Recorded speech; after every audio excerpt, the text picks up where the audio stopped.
How do you master redirect examination after cross-examination? Imagine you just finished a tough cross-examination where the opposing lawyer threw some tricky questions. Now, it's your turn to steer the story back in your favor. Redirect examination is your chance to do just that. It happens right after cross-examination ends, and it's all about helping your witness shine again.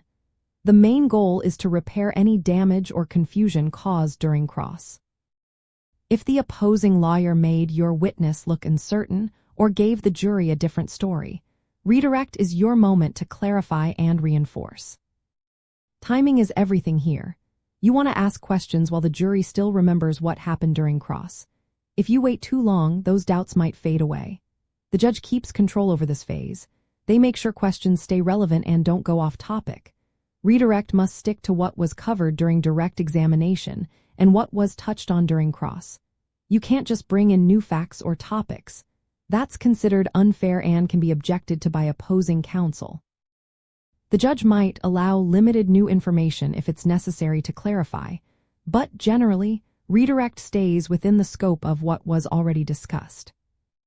There are two main ways to approach redirect.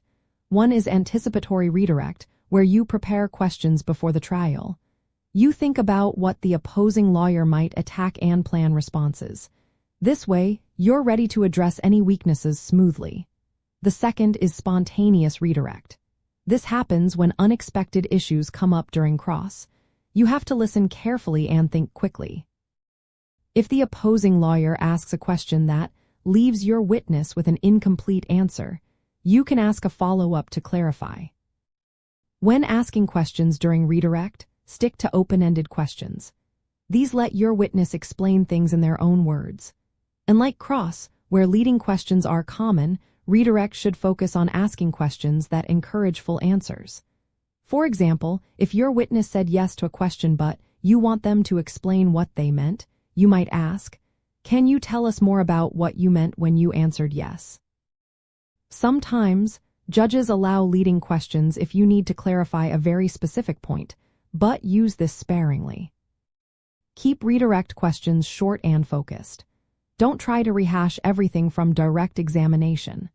The jury's patience is limited, and lengthy questioning can lose their interest. Pay close attention during cross to pick up cues. If your witness gave an answer that's incomplete or could be misunderstood, redirect is your chance to fix that.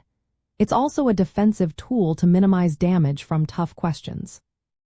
Or it can be offensive, highlighting strong points that the opposing lawyer accidentally revealed. Knowing when to skip redirect is just as important. If cross didn't hurt your witness's credibility, you might decide not to ask any questions at all. Sometimes less is more. A quick, confident finish can leave a good impression. If you do choose to redirect, remember the judge controls the process. They decide what questions are allowed and whether recross will follow.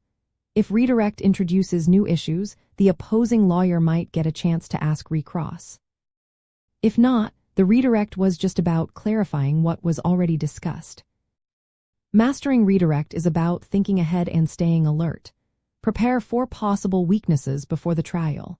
During the hearing, listen carefully to cross and look for opportunities to clarify or strengthen your witness's testimony. Ask questions that are open-ended and focused. Know when to push forward and when to hold back. Redirect isn't about repeating everything from direct, but about making sure the jury sees your witness in the best light. It's a strategic tool that, when used wisely, can turn the tide in your favor during the trial.